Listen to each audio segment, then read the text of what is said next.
Dun dun dun dun dun dun dun dun dun dun dun dun. Greasy, slick down body, groovy leather trim. Like the way you hug the road, mama, it ain't no sin. Talking about love. Hey everybody, here we are. We're live. I think. Hope you all can hear me. Okay. That's a good song for Valentine's Day. Just a suggestion for those of you out there who are going to get in trouble with their significant other for watching a snare drum tuning video on Valentine's Day. Just tell them that, it's all for the love. We all love Bonham. We all love Zeppelin. We all love snare drums. So it's all for the love. Here it is. So speaking of love, thank you all for showing me so much love this past couple years.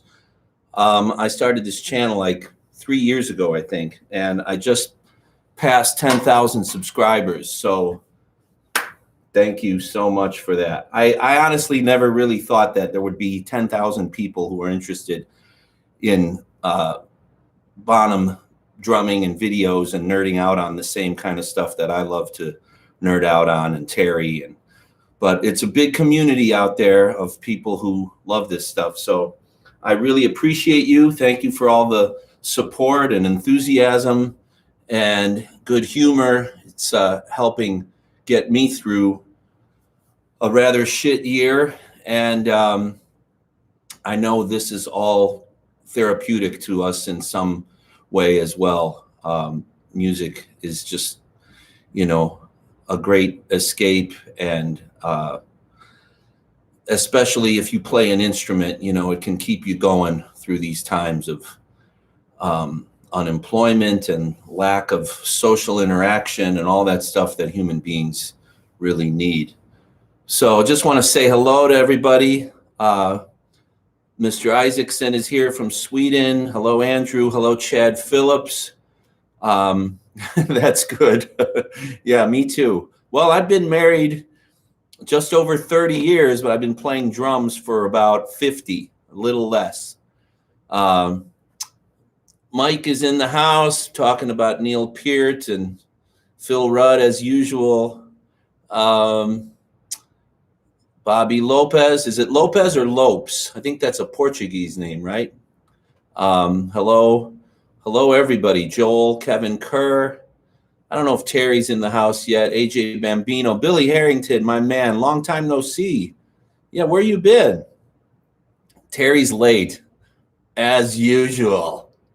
So yeah, guys, thanks for spending some time today. I really didn't think much about the fact that it's Valentine's Day.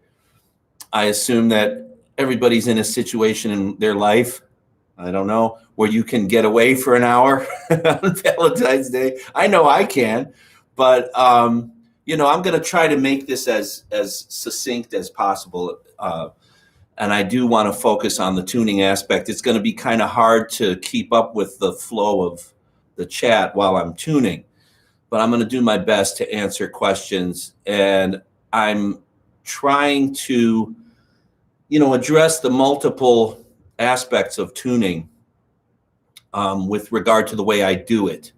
And actually, the way I do it is very intuitive. I've been playing drums, like I said. So my little history, I give you a brief history of my journey. I started playing drums when I was about 4 or 5, and really that was not playing drums. That was like screwing around on a snare drum with some brushes. And my dad played drums. He played it was more of a hobby for him. He wasn't a professional musician. He wanted to be, but he kind of got sidetracked and back in the 50s, and then he quit playing for a while. And then sometime around like 1970, I was 4 years old, he ordered a drum set. And I remember being really excited. It's not like you have clear memories of when you're 4 too much, but I do remember being really excited going downtown to pick them up at Frank's Drum Shop in Chicago on Wabash Avenue, which I would later become a regular at when I got older. But we went down there on the L. The L is the elevated train. You've probably heard of Chicago, heard that mentioned a couple, 2-3 times in movies, the L. We went downtown on the subway, and went to the drum shop, picked up this brand new kit. It was a Gretsch kit, 22, 13, and a 14 on Champagne Sparkle. I think it was 1971, I want to say. And yeah, just before my 5th birthday. And we took a taxi back home. And I was so excited because the drums were in these bags that said that great Gretsch sound. And some of these things, I just remember. And that was sort of the beginning of the love affair with playing drums. Like my dad listened to music in the house and would talk about drums. He had some brushes. We'd play on like a newspaper or whatever. And then he ordered this kit and got back into it. So I started noodling around, but to me it was like a toy. I'd play around on the drums for a little bit, then I'd play with my Cowboys and Indians or whatever, green rubber soldiers. So anyway, I said I was going to make this quick, and I'm rambling. Let me just check in here. Hey, Tony Mann is here. Kevin Kerr is here. Paul Molino. John Hayes says 10,000 nerds who need your uniquely willing, uplifting broadcast. Thanks. Yeah, sometimes the missus needs a little alone time too. So this is your opportunity to give her that space, whoever your significant other is. So anyway, yeah, I got into playing jazz. My heroes were jazz drummers because that's who my dad grew up listening to and wanting to emulate. Max Roach was a favorite. Art Blakey, Chico Hamilton, Joe Jones, Joe Morello, of course, Buddy Rich. And I saw a lot of people when I was young. He took me to see shows when I was very small, like 7, 8, and I was like, Art Blakey was my hero. I had a picture of Art Blakey on my bedroom wall right next to the Chicago Cubs players like Rick Monday and Don Kessinger. Like this was, 1973 or something. And so I went to see Art Blakey's band and met him. My dad went up. He was kind of bold. He just went up, started talking to him on the intermission. And he said, hey, come here. He says, this is my son. He plays drums. You're his hero. And Art Blakey said, oh, yeah? He goes, why don't you sit down at the drums and play something? I was absolutely mortified. I think I was 8. And I said, no. I was like clinging to my dad, like, no, shut up. No more. And so Art was so cool. He gave me a pair of sticks. And when he handed me the sticks, he reached in this stick bag that had a ton of sticks. And they were Gretsch Art Blakey sticks, 1A. And he pulled out a battered up, kind of cut up pair. And as he's handing them to me, he stops. He goes, oh, wait a minute. Let me give you a brand new pair. And he put the beat up one. And I remember feeling like, I want the ones that are cut up, that he played. But I was like 8 years old. I'm not going to say, hey, I don't want those. I want the ones you used. So he handed me this brand new pair of 1A sticks. And over the years, like kids do, you're stupid. I used them and I broke one of them, probably like sometime in high school. I should have never done that, but I used them, broke one of the sticks. I still have the other one somewhere. It's in the storage closet. But yeah, I saw Max Roach at that time. I saw so many great drummers, and those people became my idols, So the journey into Zeppelin came later. When I was about 11 years old, my dad took me to see The Song Remains the Same because he had very broad taste in music. He liked good music. It didn't matter what kind it was. And in particular, he liked Zeppelin. And, later I found this out. He said he had the best sound. He said, John Bonham's got the best sound and the best feel. And, all of us agree probably that's, we're all in agreement on that. Special sound. And I remember going with him when I was about that same age, like maybe 8 or 9. We went to a record store called Gramophone Records in Chicago. And he didn't buy any jazz records that day. He bought all rock and roll albums. I remember some of the records because on the cab ride home, I was looking through them, just kind of like in wonder, like, wow, look at these record covers. Like I'd never seen Paranoid before, or Dark Side of the Moon, or War Child, Jethro Tull. So I'm looking at these records. These are the records that he bought. And there's Zeppelin, Houses of the Holy, and there was another Zeppelin album. I can't remember which one now. It might have been the fourth album. And there was Sabbath, Paranoid. There was a Jade Warrior record. You know, these albums that had fantastic covers, Straubs. And he was just like, he was a curious person. You know, he was curious about new music at that time. And so when I heard Zeppelin, it just, something really hit me, just like Art Blakey. It was the same. There's just something elemental about the drumming, the sound of the bass drum, the color of the cymbals, the pop of the snare. You know, that stuff just really appealed to me at a young age. So that's when I started to get serious about playing. I was like maybe 10 or 11, and I would actually practice. And then like 7th, 8th grade, I was real into Kiss. I was in the Kiss army. You know, you get like these mailings and stuff.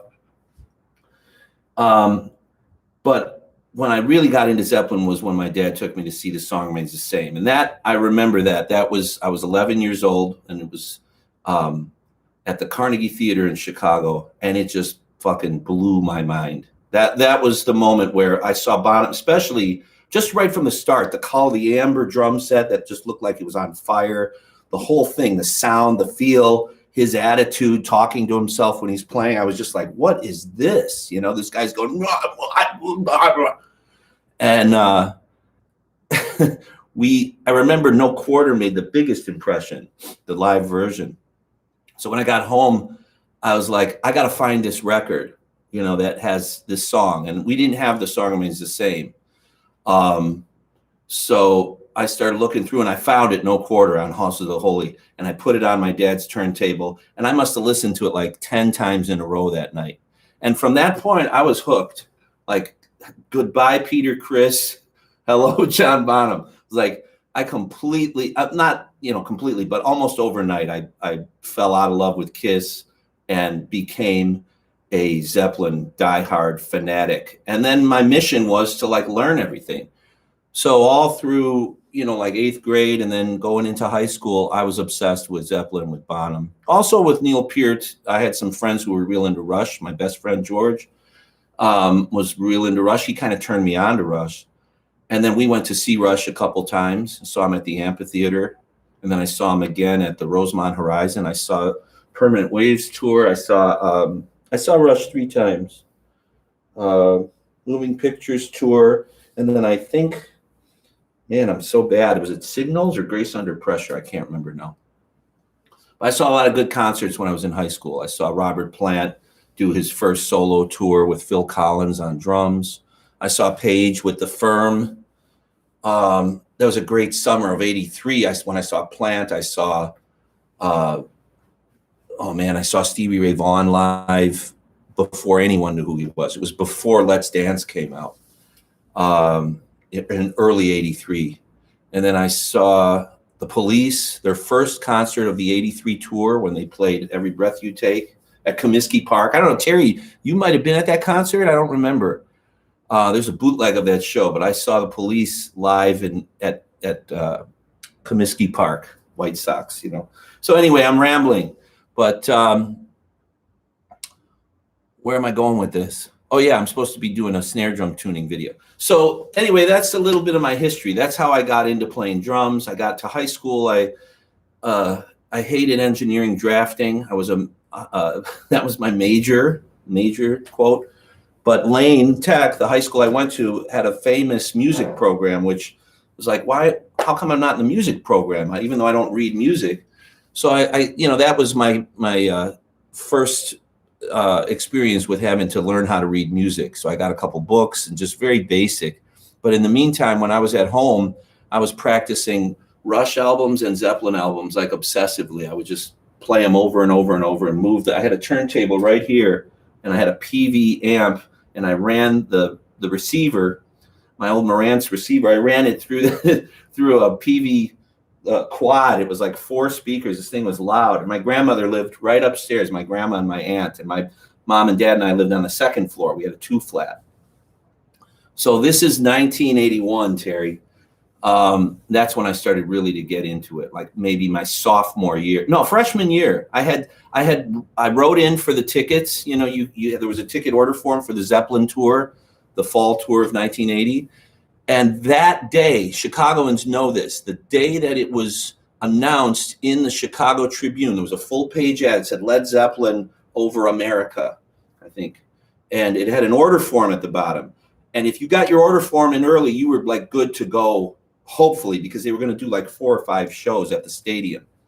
So I got that filled out, and at 5:30 in the morning, I went out to the post box because I knew that they would pick up the mail at 6, and I put it in the post, and I was so happy. I thought, I'm going to get 4 tickets to see Zeppelin with my friends. Yeah, Concerts West, exactly. And man, I went to school that morning and went into my woodshop class, which I fucking hated. And this is before I became a music major. And one of my friends, I had the ad with me, you know, like I had the cutout. And I was such a nerd. I used to draw in my folders and do pictures of the Zeppelin symbols and, you know, so and the 3 circles and all that. And in my folder, I had the ad. And I was just looking at it in woodshop class. And my friend looks over and he goes, well, he wasn't really my friend. He was just some guy. And he says, hey, you know, their drummer died. And I was like, get out of here. You know. And he goes, no, I'm serious, man. I heard it on the radio. Their drummer died, dude. And I'm like, what? So then after that class, walked out in the hallway to change classes, and people were in the hallway. They were crying. There were kids crying. There were people. It was just buzzing. Like people saying, oh my God, did you hear? And it was on WMET. Patty Hayes was in tears. And man, that was, to this day, like, you know, such a horrible feeling. Because, I mean, for the obvious reason, but also because it was the very day that there was all this optimism about Zeppelin coming to Chicago. So, you know, it's kind of ironic that just at that point, that's when I was really super getting into like learning the songs and figuring out what he was doing and all of that. And he passed away. But that, you know, that was it. That was when I decided I wanted to be a musician. I think it was like freshman or sophomore year of high school. I changed majors. I ended up majoring in music, which at Lane Tech was amazing because the second half of the day was a technical school, but the way they handled the music thing was you were in music all day long after lunch. There was a band rehearsal, then there was applied music, which meant like written skills or orchestration or whatever, or history. Then there were 2 periods, a double period, just like a double science period of band rehearsal. And it was killer. I mean, we were playing, you know, real stuff, like real repertoire and marches. And the orchestra played Beethoven and Mozart and Prokofiev. And I mean, it was serious. And so I formed a band with a couple older guys who were great musicians. And we called it Nuclear Waste. It was a power trio. And the guitar player, Marcelino, he played He had a set of Taurus pedals, and he was way into Rush. So we would do Rush tunes. We did Zeppelin tunes. We did, you know, we won Battle of the Bands contests and stuff. So anyway, yeah, I got a lot of stories. That's true. I'm going off topic a little too much, but I just wanted to take this opportunity as quickly as possible. It took me 15 minutes, but so that you could maybe get a little bit more background on me, because so much of what, you know, you see and what I present, it's just like, here's a cover, it's me playing along, and it's, you know, and that's cool. But after a while, I think it is important to hear a little bit more about them. I mean, I know I'd want to know a little bit more about the person who's doing all this stuff. So hopefully I'm not boring anybody. And the other thing I meant to ask is, can you all hear me well? Like, does my mic need to go up or down, or is it cool? Because once I start tuning, I'm concerned that the snare drum is going to clip the mic and it's going to, you know, overload it and it'll cancel out. How's the volume, guys? Hearing you fine. No worries, man. Great here. Sound is fine. Hey, Foghorn Leghorn. Steve Colderup is in the house. Thorum 13. Jamaica, Joel Connell. How y'all doing? I don't even know how many people are here, but this is really cool. There's like 90 people. So that's awesome. Nice level. Perfect. Okay, so we'll see what it's like once I start tapping on this thing. So first things first, I have a little list that I made of topics that I kind of wanted to get to. So first, out with the old and in with the new. It's basically the same head, vintage Emperor. Now it says vintage Emperor. This one's, I mean, now it says Emperor vintage coated. This one says vintage Emperor, whatever. So this head has been on my Supra, my 1968 Supraphonic, since I started the channel. Well, before, a little before. I think I probably changed. So that's like almost 4 years, because I've had the channel, I think, for 3 years. And this head was on there for a little while. So time to go. It's a bit welted and, you know, dented up. But my feeling about that is, again, all of this is almost like I don't even think about it. When the head is worn in and it gets that, you know, this thing where the coating wears out and you get a little bit of a, I don't like dents. I don't like, you know, divots. And I don't think there's any reason to have that. If you're hitting the drum right, you don't have to batter it with, you know, that there's something wrong, I think, when someone does that. Tap both to see the old one. Okay. All right. Oh yeah, the new one is the new one sounds like thud, thud, thud. It's interesting. I think because there's so much less coating, this one actually has more of a whack, whack, kind of almost sounds like a diplomat or an ambassador. But this is a vintage Emperor. It's supposed to be 2-ply. It's 2 7.5 mil plies. This one sounds deader. So I'll be curious, you know, to hear what this is like. I was talking with Terry about this. I was like, should I put a vintage ambassador? Should I put a regular Emperor? Should I put a vintage Emperor? Should I buy a new old stock Emperor? It's like, you know, so many options, right? I decided to go with the vintage Emperor because the last head sounded so good once I broke it in. So that's the reason. I really don't like the feeling of coating, even when I'm playing jazz. Of course, as a jazz musician, I'm using brushes a lot. And the sound of brushes on a brand new coated head, if I were putting this on a drum that I play on gigs, on jazz gigs, I would take some sandpaper, like 150 or maybe 220, and I would sand it down just a bit to get that extra rough coat off. But in this case, I'm not going to do that. I'm just going to have to beat the hell out of this now for a while and get it broken in. So let me just try to catch up with some comments. Flubby, great word, yeah. Standard Emperor. I like the Standard Emperors too, the single ply. Yeah, I prefer regular Emperors. You know, I don't know. I thought about putting a regular Emperor on because it's not quite as thick. So I am curious to hear what this sounds like. But again, because I had a vintage amp on there, it just, yeah, I loved how it sounded. But then again, it was well worn in over the course of like 3 years. So Terry, yeah, Terry, how you feeling, man? Terry took a bad slip on the ice and broke. Well, I shouldn't say that. He you know, hurt his ribs, I think. Hopefully he didn't break anything. I hope you're doing all right. I hope you're feeling better, because I know that sucks, man.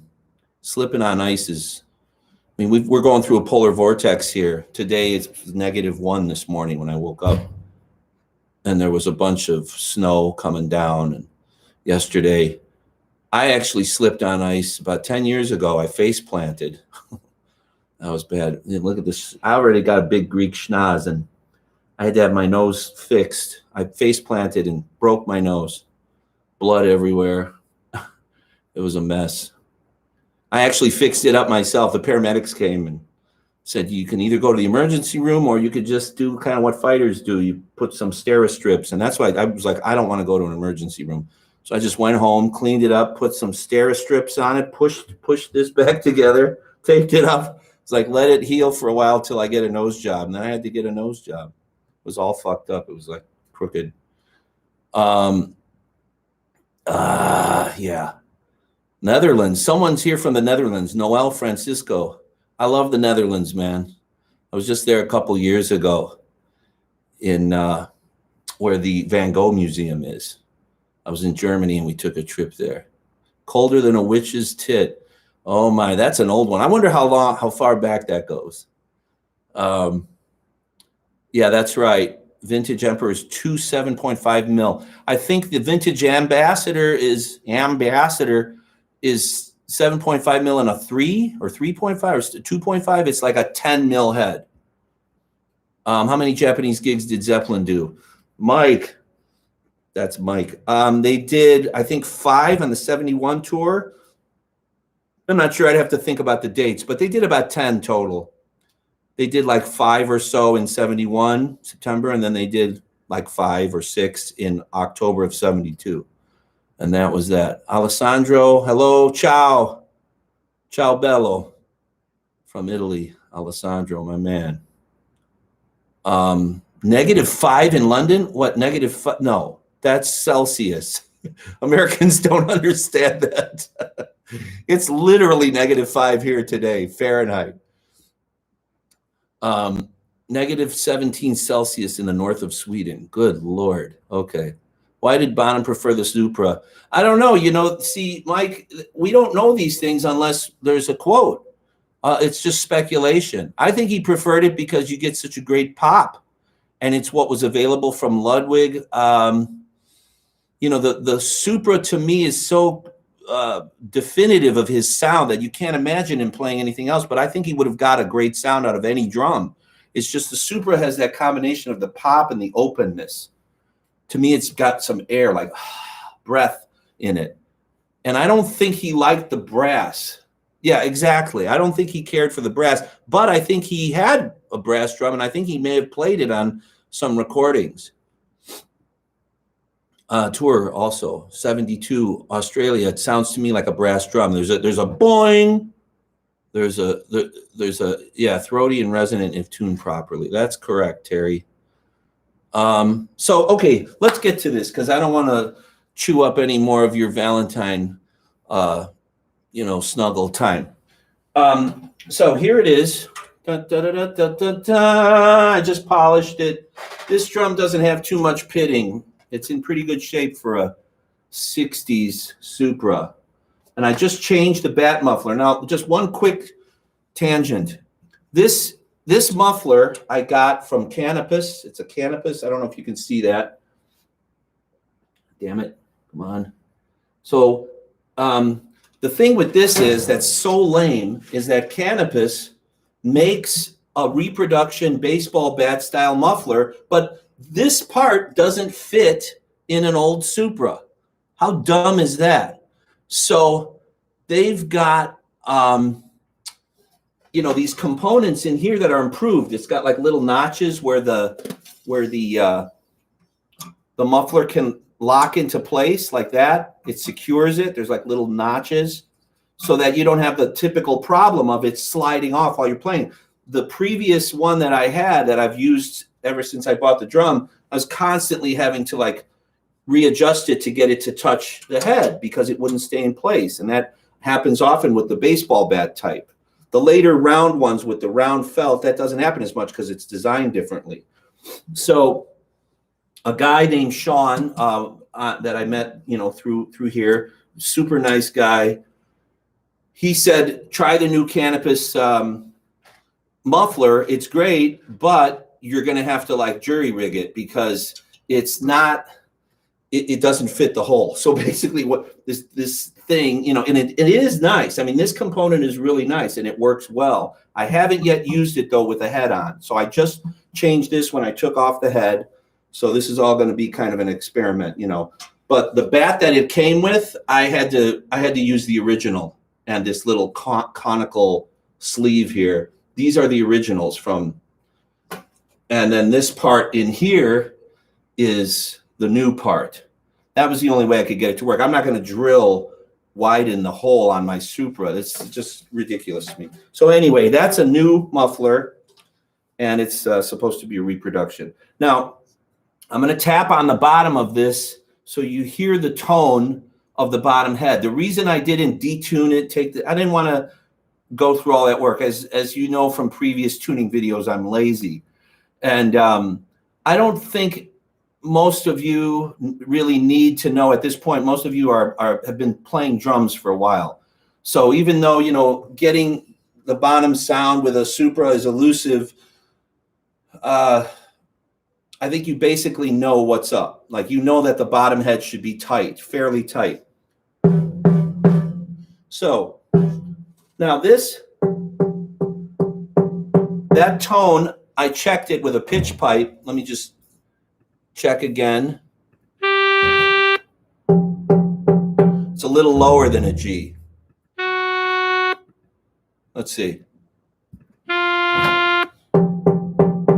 It's sort of like, it's sort of like between an F and a G. It's somewhere in the G, in the F sharp area. Because there's like a couple tones, you know, I'm hearing boom, boom, bum, bum, bum, bum. Then I'm also hearing dun, dun, dun. And that's because it's not perfectly in tune all the way around. When I tune the bottom head, I generally just go until it feels pretty tight. For lack of a better description, when it feels pretty tight and it sounds pretty tight, I stop, and then I tune it. I'll wait until I get the top head kind of where I want it, and then I'm kind of going between the two. But because I already had this thing tuned up the way I liked it for so long, I really didn't do any adjusting to this. And these tension rods don't really come loose.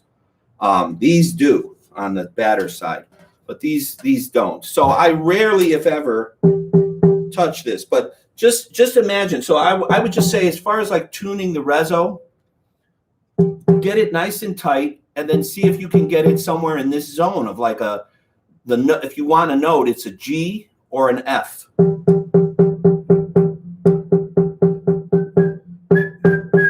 La da da ba ba ba ba ba. That's what I'm hearing. Okay, so this is 42 strand canopus wires. One of the wires came loose, and I cut it off, just pried it off. I've just got some black cord. I don't have Terry's snare cord on here yet. I've just got some black wire and then a black satin strip on the other side, which I kind of like because it really, you know, it's so low profile. It doesn't add much distance between the snare wire and the head. So let me just try to catch up with people. Can you tap the bottom with a stick? Yes.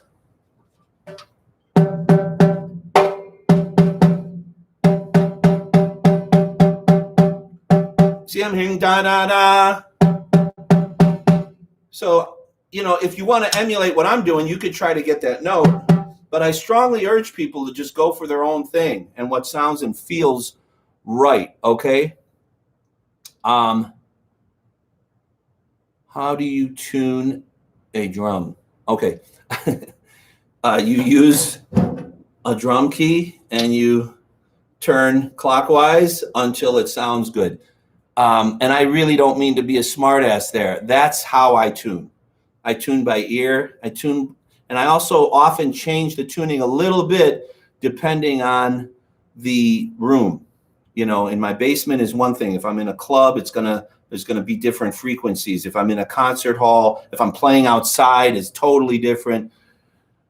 Very easy to get that note on the Supra. So I don't know. Yeah, maybe it is.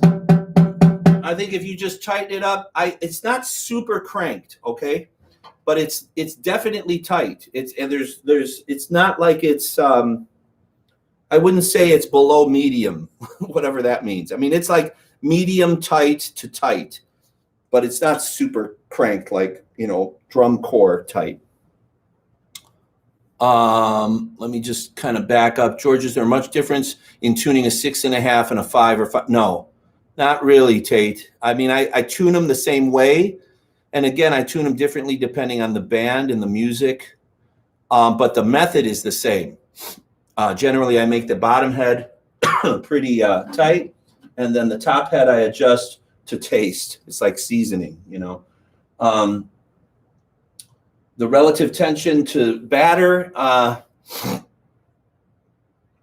again, generally bottom is tight, as you can hear. And then as I get into this, you'll see I generally keep the batter side like a medium, somewhere between what I would call medium loose-ish to medium tight, depending on the song, depending on the era, if it's specific to a Zeppelin cover, and then also depending on the sound of the venue that I'm playing in. Sometimes the tension rods, these are just some notes I had made. Sometimes the tension rods, there's varying kind of resistance because the threading is either corroded or worn or whatever. Okay, so I'm not an expert on this, but I have used lithium grease just a little bit. I don't like to put too much grease because then the screws, the rods can back out more easily, So you don't want them lubed up too much and then they just spin out when you're whacking the hell out of the drum. On the other hand, you don't want them too hard to tune to tension because it just doesn't feel good and you could strip the threading and that sucks. So kind of a happy medium again, grease them up a little. I used to use WD-40, but then someone said, don't do that because WD-40 attracts dirt and then it gets gunky in there. So I use the lithium grease. Let's see. I do believe Bonham cranked this shit out of Snare. There's no real science to it. Yeah, I mean, I think you hear Bonham often tuning his snare on bootlegs. He changes it. And I'm sure it's because, first of all, the T-rods were going loose. And then secondly, I think he was one of those guys who just really liked to fine tune according to the gig, the sound, the monitors, all of that stuff. Sorry, guys, I'm trying to keep up with you, but do we know how Bonham was tuning his drums certain pitch? You'd have to listen for that. I don't, honestly, but I'm sure you can listen like when he's playing with his hands and he's, going, and he's playing that kind of stuff. If you really listen on Royal Albert Hall, I think I did at one time. I identified the note, and it might have been a G, actually, G or A, somewhere in there. You can do it. You can do it. What I do is I go to this page called pitchpipe.app. I think that's what it is. Or just look up online pitch pipe and you get, the circular chromatic pitch pipe. And then you can futz around and try to identify the tuning. It's also how I check to see if Zeppelin bootlegs are running at correct speed. Well, that's super nerdy. I prefer 1.6 millimeter hoops. These are 1.6 millimeter. These are the originals. However, you can get 1.6 from like Drum Factory Direct or other sources. The heavier hoops, to me, they make enough of a difference that it's significant. I don't care for the sound of the heavier hoops. I also don't care for the feel of them. I feel like I can lay into the drum better with the 1.6s. Let's see. Thanks for doing this. Bad eardrums make tuning difficult for me. Well, yeah, I'm sorry to hear that. I think for me, a lot of it is more lubes. It's Valentine's Day. Good Lord. Okay. I think, for me, a lot of it is just feel. Like Terry says that he says, I watch you tune the drum and it's like you're not even, it's almost like you're not listening to the pitches. You're going by the feel. There's a resistance, that I can feel. But again, I've been doing this for 40 years. Do you ever detune the four lugs that are around the snares? I've seen doing that can sometimes help with too much snaring. Yes, Tate, I have done that. And I also do that to compensate for like when the wires are out of shape or if the snare bed isn't good. I will detune these by the strainer and by the butt plate. I'll tune these a little lower so the head relaxes a little here and makes more contact with the end of the snares. So if you've got, that's one thing that might help, Sean, when you're talking about, over time, if you drop the drum or it gets out of shape, that's one of those questions I got. To compensate for an out of shape drum or snare wires that are wonky or wobbly or is if you loosen up these two tension rods on both sides by the strainer and the butt plate, you'll get more contact with the snares. Then you don't have to crank the snares, the tension of the snare wires to the point where it chokes the drum. Because I hate the sound of a choked snare. I mean, I know some people might like that. I don't like that. I like to almost have the snares to the point where they're loose a little bit, but not really. I don't like to hear them go, buzz. I don't like that. But I don't like when it goes dunk, dunk in the middle, and it sounds like a tom-tom. And Bonham's snare never sounded like that to me. Like you can really hear the sensitivity in it. Use Teflon plumber's tape on the tension rod. They will not back out. Thanks, Bobby. I'm going to try that because I've got these things. So I'm going to show you what I got here, and then I'm going to start tooting.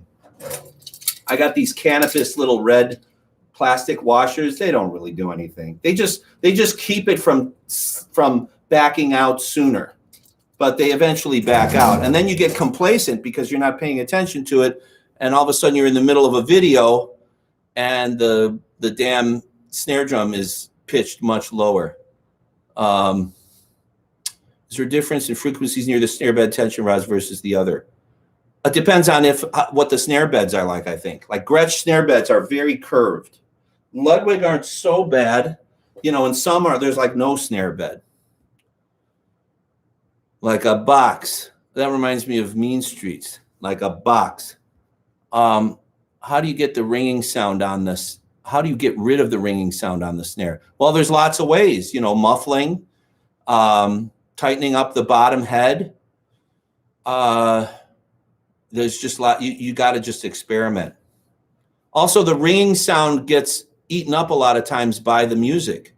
So it may sound like shit to you when you're playing it by yourself, but then when all the amplification and the bass and those frequencies are in there, you kind of need that. Otherwise, it'll just sound like an oatmeal box.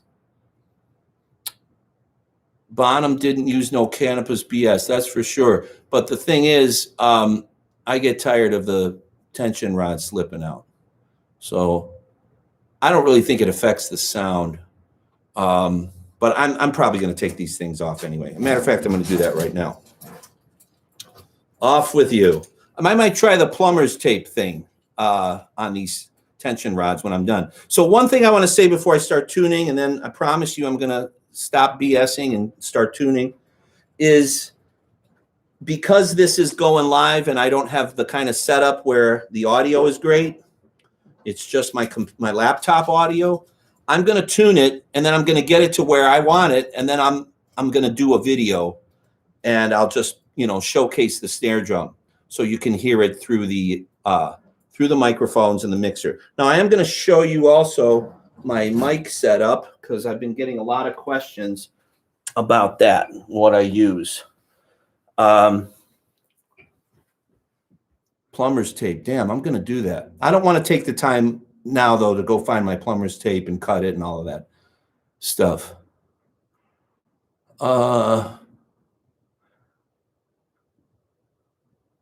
Yeah, snares can go out of tune quickly if you're really beating the hell out of them. Let's see. Okay, so I'm gonna get the head on and get started.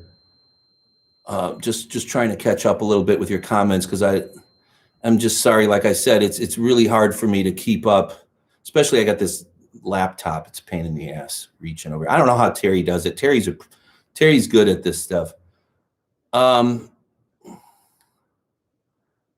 Things that might not have existed at the time would be good. That's true.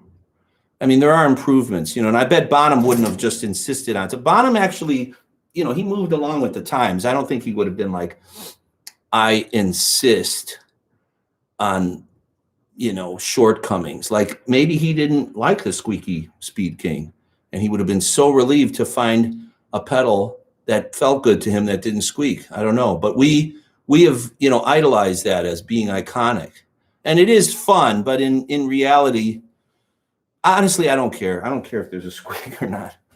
I just care if the music sounds good. So here it is. I always place it with the crown or the logo with the badge. Just an old habit. That's how my dad did it. That's how a lot of drummers do it. You can do what you want, but that's what I like to do. I'm just kind of experimenting with this muffler here. Okay, yeah, it looks. I just don't want it to be pushing up too much while I'm tuning it. I think I'm actually going to turn it off while I tune it. Okay, so can everybody see this? I hope. Bonham used Ludwig timpani, I believe.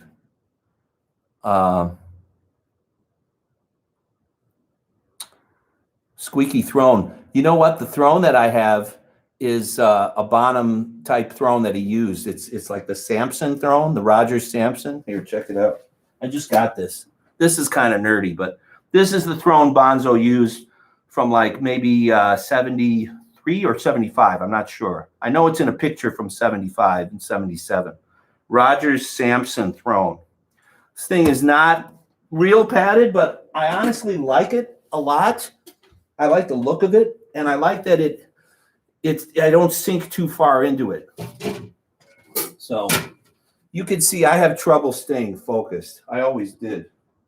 I go off on tangents. Terry and I, we're just a mess when we hang out.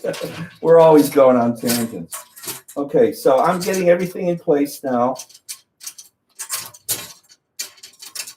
Not that this matters, but I do like 2 and 2 and 2 because I'm usually in a hurry. And I hand tighten the rods until they touch the rim, basically, and then maybe just a little tighter by finger tension.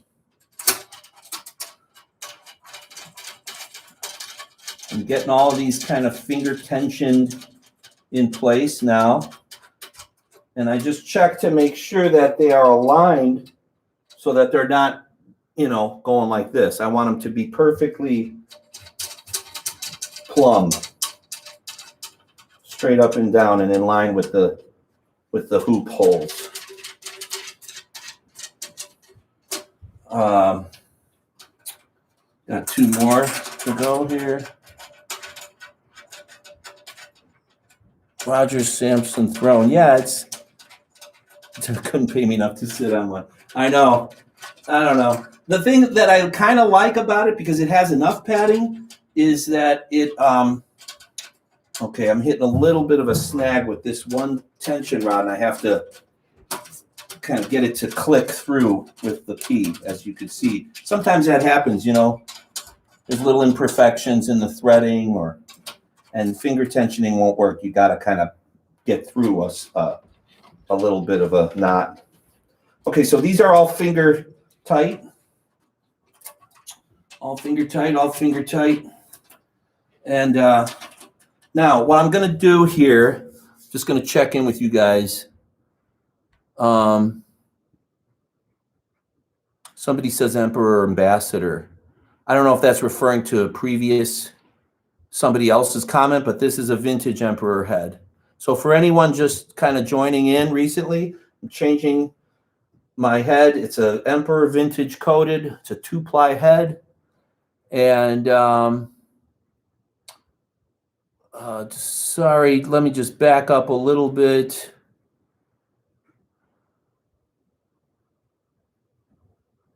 Yeah, Bonham question. Did he ever use any kind of hearing protection? Not that I know of, but who knows? I don't know if that was even a thing back then. I've been thinking I may start using again, especially when I'm not making a video, when I'm not playing along. When I'm playing along, it doesn't matter because I have like in-ears that are sort of isolating. But it's loud down here, And I used to have musicians' plugs. I had them custom made, and I lost them on a flight. I had them in the seat pocket in front. And I actually I wasn't sad about it at all because I hated using them. I felt like slightly disconnected from the music. But in bashing here by myself, I should probably start using them. And I would recommend people use them. Cigarette butts. Yeah, right. Like a filter. Exactly. Or a little, what did people use? Cotton or tissue. Yeah. And don't forget, Bonzo was 32 when he died. So, he might have started thinking about that a little later if he had lived past into the 80s. People started talking about it more. Okay, so here we go. All right. So what I generally do is I don't do like the cross tuning. You can do that if you want. I used to do it sometimes, but I learned to tune drums from my dad. And this is how he tuned. And this is how I tune. Once I get everything finger tight, I do a couple turns just to get the cracking out. Like you hear the cracking and the tension. And then I just go clockwise. See, already this one's quite loose. So maybe 3 turns. 1, 2. This one needs more. This one needs 4. See, already, so now this is not tight. I remember somebody telling me, oh, you should always tune with 2 keys and tune at opposite sides. That's okay. You can do that. I've been tuning drums for 40 years, maybe more. And I've never had a problem with rims going out of shape, but you know, I could understand that. So here's couple two tree, as we say in Chicago. Couple 2 tree, maybe 4. I'll here 1.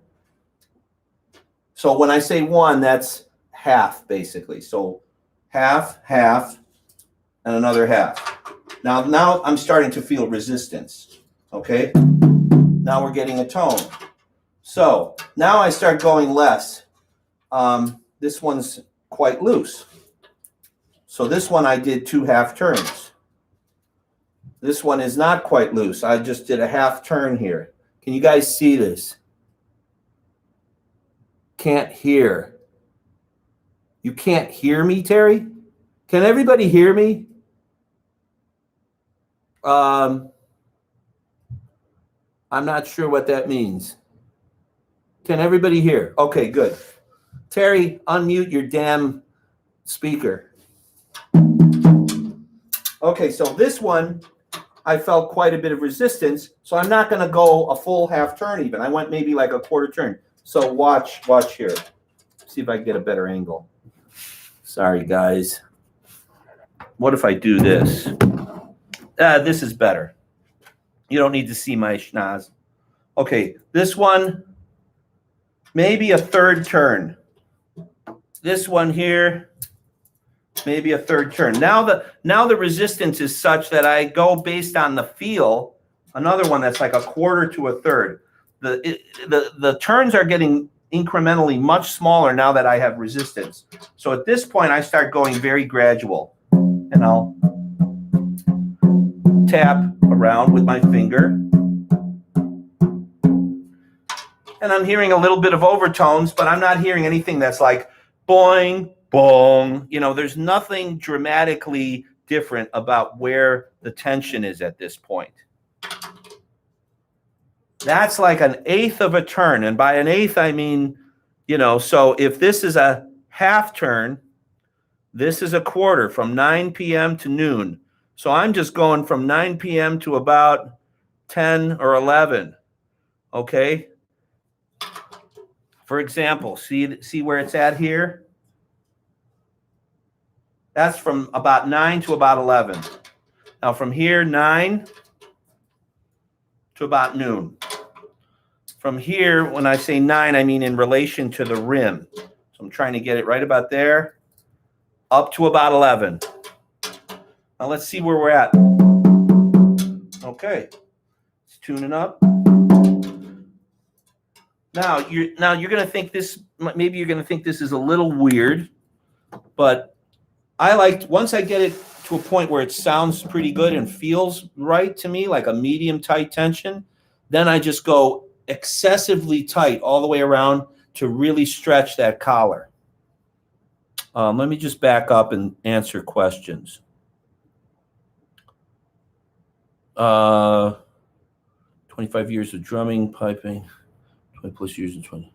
I developed tinnitus. Yeah, I have tinnitus. It's not real serious, but I have it, you know, bing, and it comes and goes, louder, softer.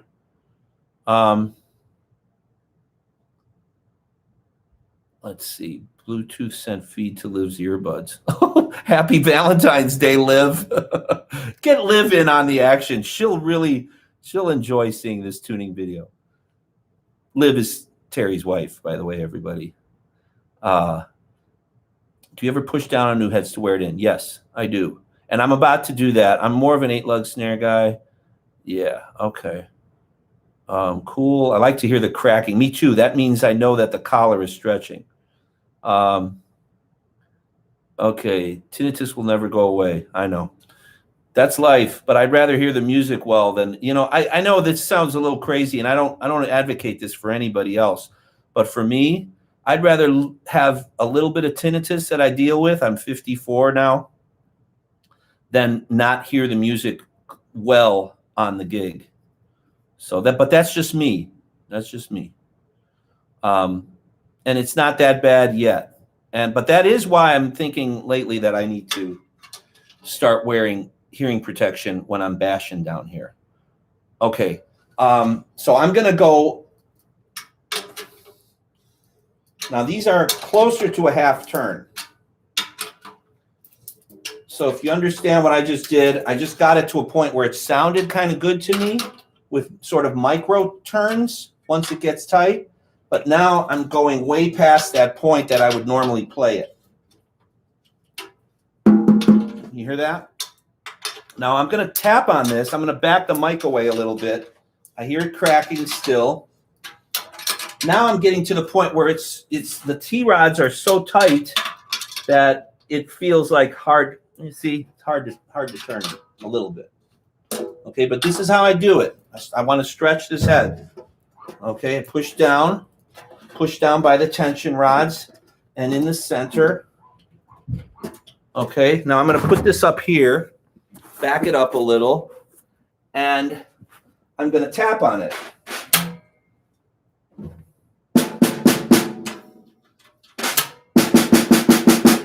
There is no muffling on at this point. How's this volume when I'm tapping on it? Does it overload the mic? Can you hear me hitting it? Does it sound decent?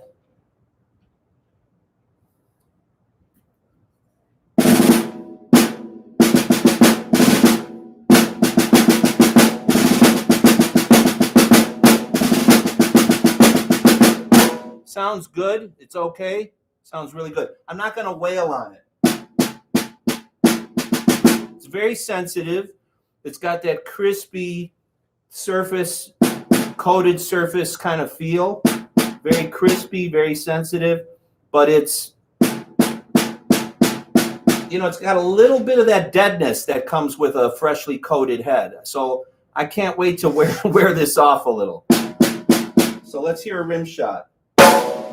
How's that sound? How about that? How about that? No overload. Sounds like some tone control on it. It does, but that's because, first of all, it's a 2-ply Emperor and it's coated, fresh coating. The fresh coating really does add a lot of muffling, in my opinion. So it's tight. It's almost like the Ocean tight, the studio version,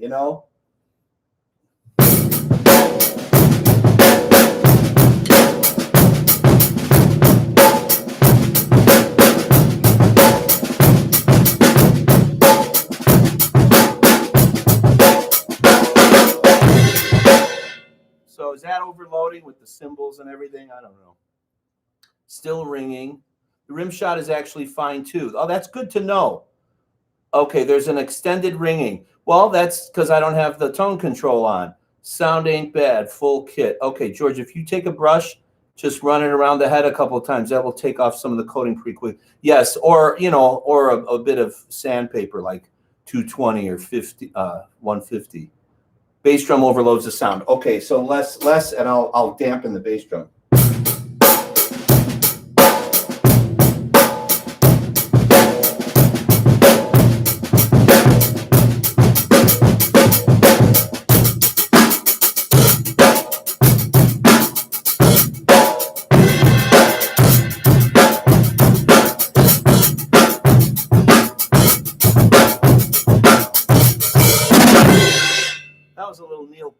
Wasn't it? Let's see. Perfect. Wontonish. Yeah, it is. It is. Yeah, it's a bit wontonish, but to me, it's a bit tighter. So I'm gonna kind of loosen it up just a little bit now, and hopefully we'll get into that magic zone. Find my happy place. So I'm loosening. Good grief! See now this rod right here. This is a 50-year-old drum, so it's a little crunchy in there, but that's okay. I'm backing all of these off about a quarter turn. So in other words, from 3 p.m. to 12 noonish, if you're thinking of a clock face. All about the same. Now I'm going to push down on it a little again.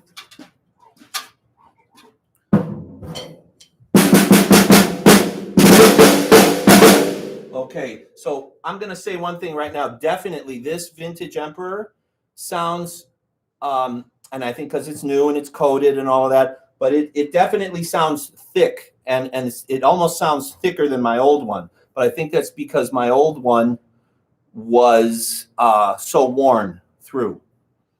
So rim shot crucial here. Terry. Any thoughts on using a hazy or clear reso? Not really. I mean, I always assumed that a hazy would be a little warmer, but I generally use a clear. So let's check this out now. I'm going to loosen the snare wires a little too.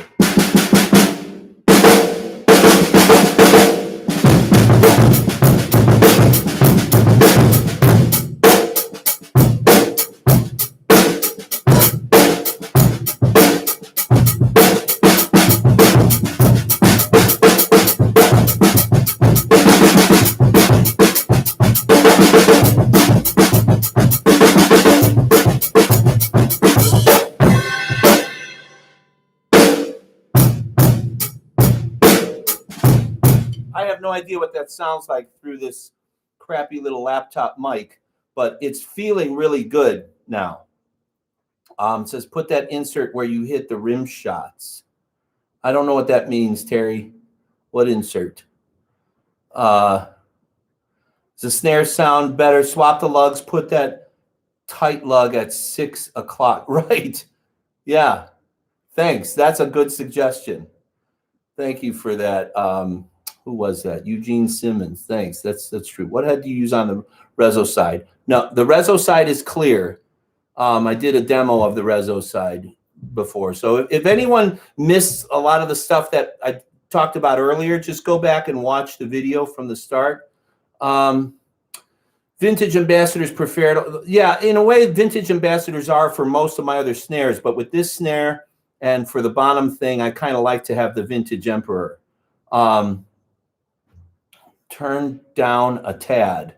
Does that mean turn the volume down a tad? I can do that. Let me see if I can go into preferences. Turn down my input volume.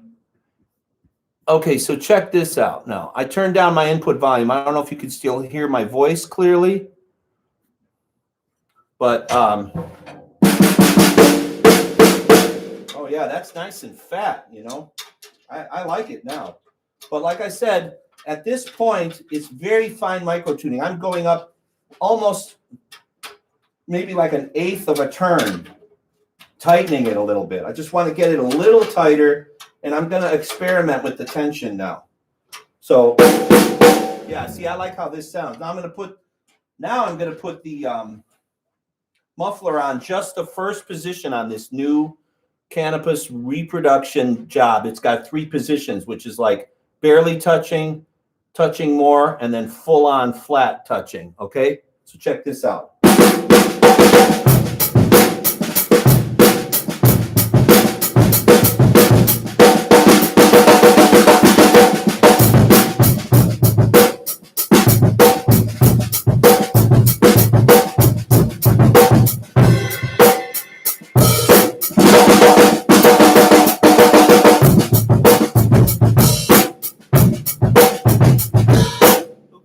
That's from. How do you like that? It's got a pop. Okay, yeah. Well, that's what I think too. Here's the deal. I'm going to have to be popping this thing for a while to get it to, you know, remember I used that word supple. I like the snare to be supple. So to get that supple thing, you just got to play it a lot now. You know, I like the tuning. The feel is good too, but I know it'll be better once I wear a little circle in the middle, get some of this coating off in through the outdoor. No, not really, but from that era, this thing.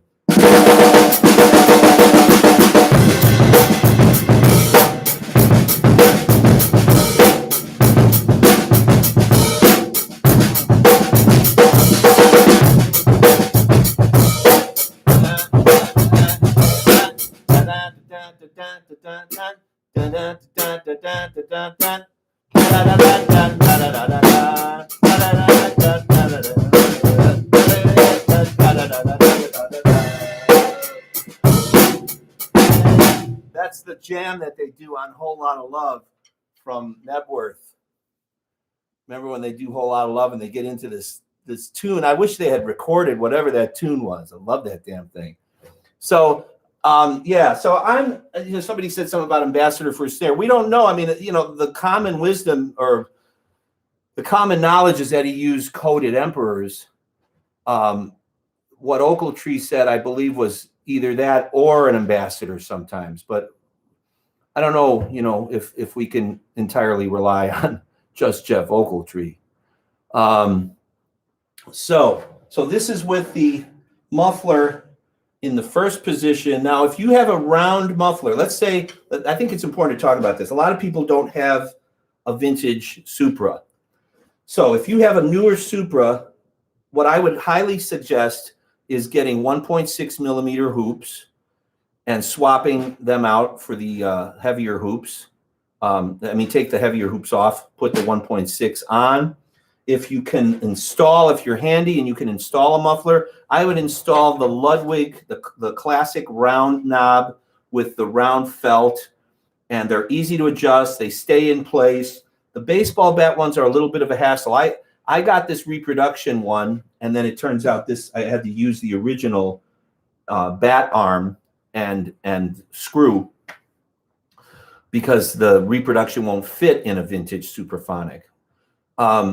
But I did that because I wanted to keep kind of the authentic look on this drum. But I have an extra round type from the 70s, and I was just going to put it on here. And a lot of the drums from this era had one or the other, because it was like a period of transition. No, I would change both ends, the batter side and the reso side to 1.6. So the drum can breathe a little bit more.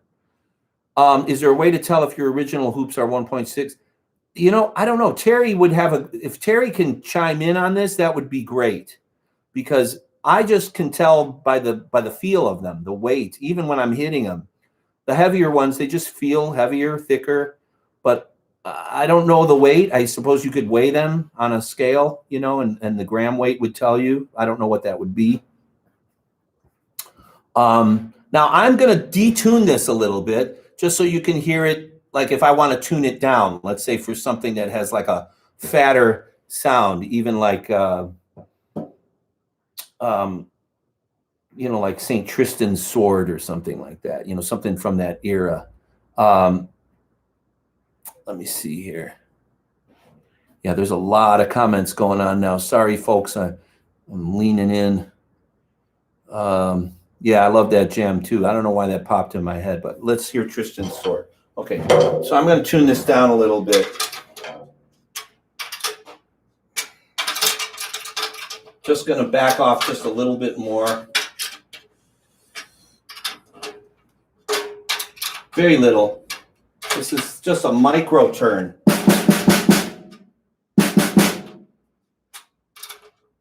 You see how little I'm going here.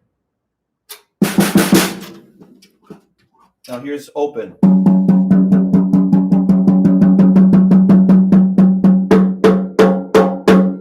This head definitely feels thick, and honestly, I might put a vintage ambassador on here and see which one I like better. But this is the tuning method.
Okay, I think it feels great. And that kind of like fat, low tone now is more pronounced, that I loosened it up just a little bit.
All right, this thing feels great. Now I just want to play.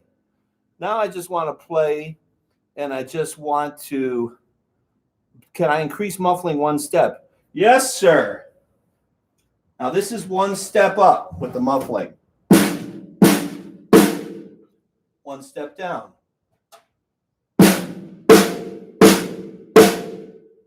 One step up.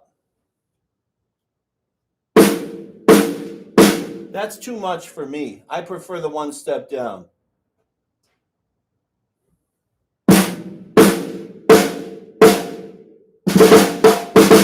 Now I'm going to tighten it back up again. And one last thing I'm going to say before concluding the video is the tuning method you just saw, that's how I tune. So I understand if you get frustrated and say, yeah, but man, you know, I don't know, it's not clear how, but I hope it's clear. That's just how I do it. And I change it. And I change it according to the sound of the room. I change it again according to the venue, you know, if it's a big room versus a small room versus a dry room versus a wet room, carpeting, blah, blah. So here's a little adjustment. Just went a little tighter. Barely tightening this, just even a little more now. Barely at all though. Just a little squidge of a turn on each one. Okay, now here's the adjustment. Then I'm going to talk about the mics. I haven't forgotten. See now, to me, this sounds more like wonton-y. It's got a little bit more of the dong, you know.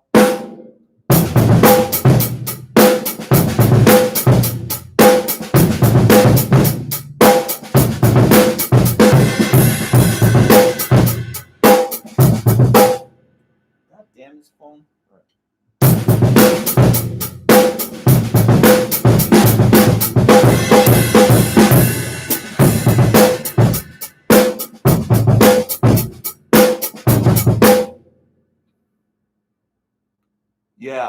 Yeah, the snares, definitely the wires.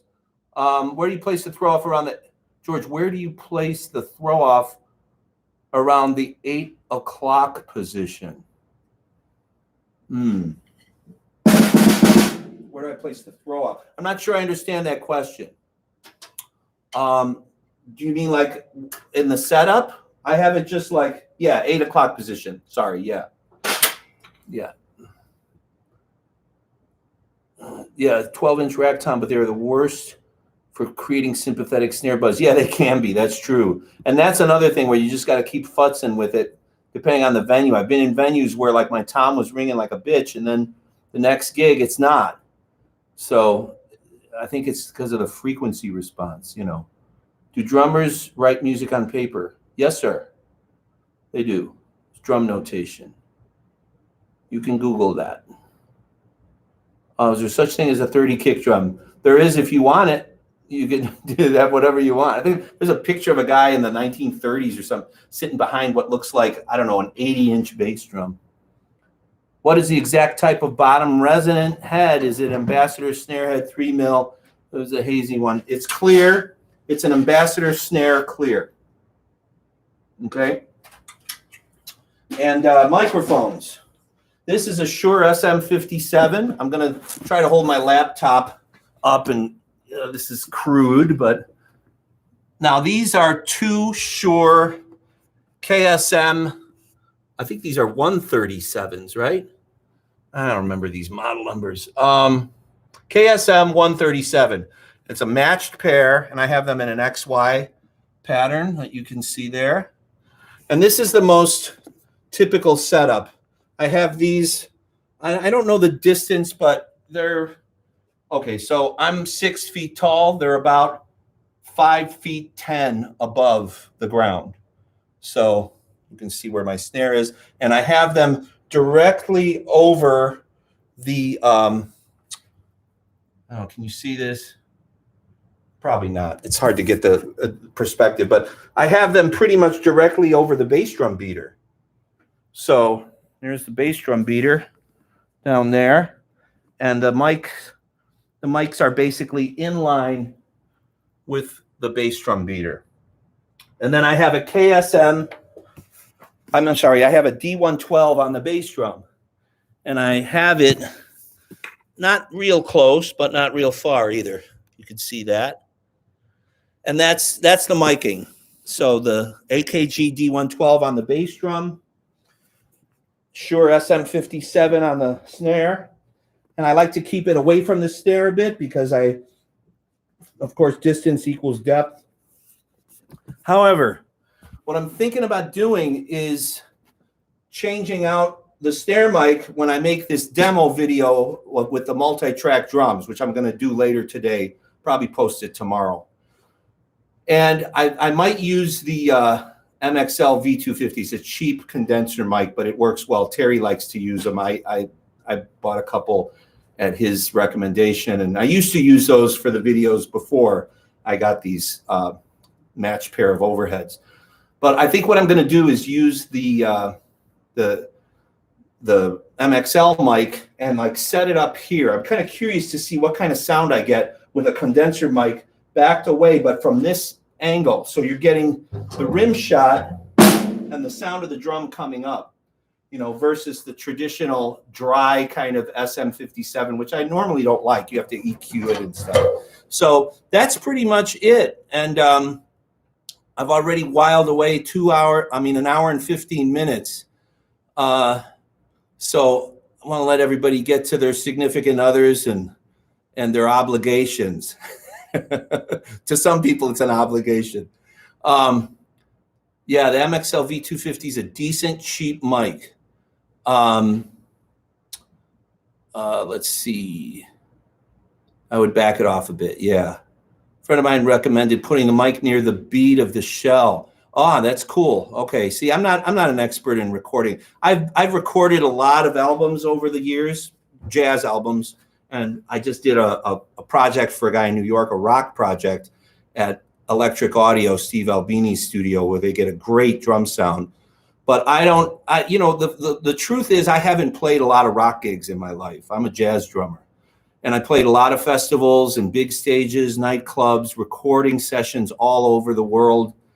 But I only learned what I did by osmosis. I never really studied anything very carefully, just asking questions here and there. But I really don't know much. I'll do some rolls on this thing and then take it on out. Yeah, the Glyn Johns method I used before. I would have one out in front and one overhead and one sort of above the floor tom, total Glyn Johns method.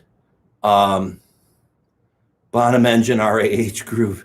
Terry's got the request. Okay, so here's a little drum roll, but I will make a dedicated video with the snare tuned the way it is, and then you'll hear it, recorded through the. And the way I record is I run everything through this mixer. I'll show you the mixer. It's an Allen and Heath ZI-10FX, and I've just got the four mics running in there, and then this has a USB out.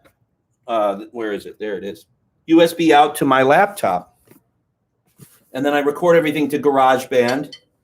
take everything out of GarageBand. I do a minimal amount of EQ on Audacity, which is a cheapo free program, and I don't know what the hell I'm doing, but I just do it till it sounds good. I just use a little bit. My buddy George Cefalio's here. Hey George, I was just thinking about you. I hope you're doing well. That's my best friend from high school. I remember I was telling you about Rush and how he's the one who got me into Rush. My man George.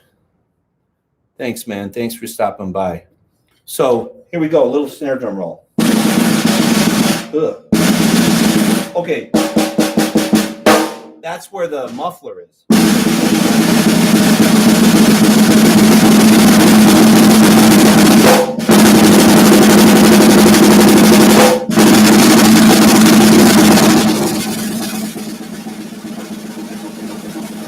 This is the Buddy Rich, the whipped cream roll.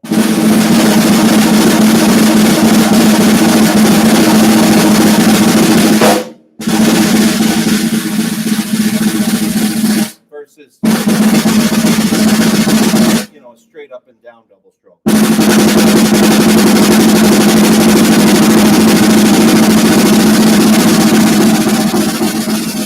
then the whipped cream.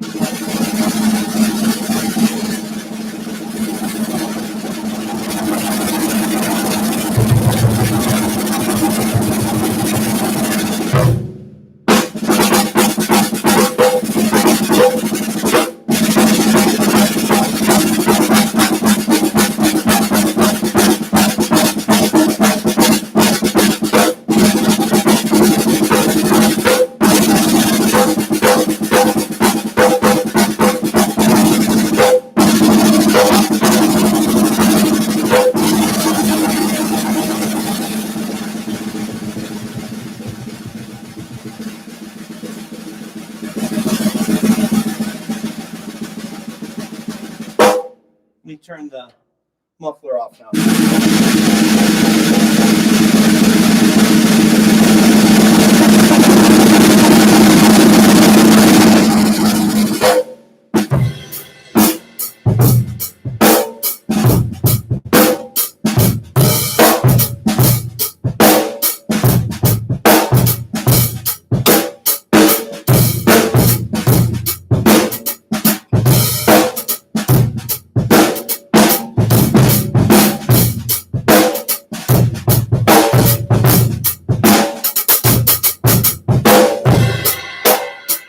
So there you have it. I'm going to make a video and mic this thing up. I mean, run it through the mixer, and you can hear how it sounds, you know, EQ'd.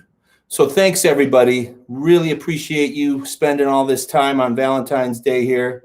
Love you all. Love you madly, like Duke Ellington used to say. And I'll see you soon. I'm going to make that video. Watch for that probably in the next 24 hours. Okay, folks? Peace. Thank you, everyone. Ciao.